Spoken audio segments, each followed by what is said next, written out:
রাধে রাধে। এখন আমরা যাচ্ছি গোবর্ধন পর্বত। তোমরা দেখতে থাকো, আমাদের গোবর্ধন পর্বতের দর্শন করাবো। রাধে রাধে। গোবর্ধন পর্বত, এই দেখুন গোবর্ধন পর্বত দেখতে পাচ্ছেন। চলুন আপনাদেরকে আমি ভিতরটা ঘুরিয়ে নিয়ে যেয়ে দেখাই। একদম আমি গোবর্ধন পর্বতের সামনে থেকে। রাধে রাধে, তোমরা সঙ্গে থাকো, গোবর্ধন পর্বতের দর্শন করাবো। রাধে রাধে। গোবর্ধন পর্বত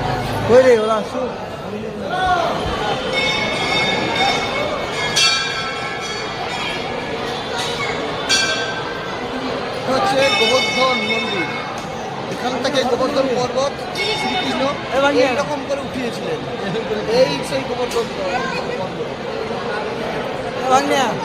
রাধে রাধে। আসলে ঘন্টা বাজে নিল। ডাই ডাই ডাই বাবা।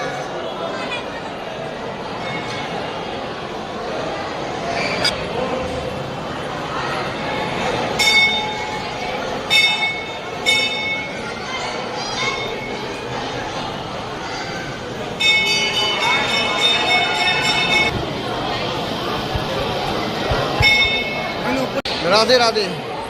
আমি তোমাদেরকে দেখিয়ে দিলাম গোবর্ধন পর্বত, সেই মন্দির। সবাই কমেন্টে লিখবে রাধে রাধে।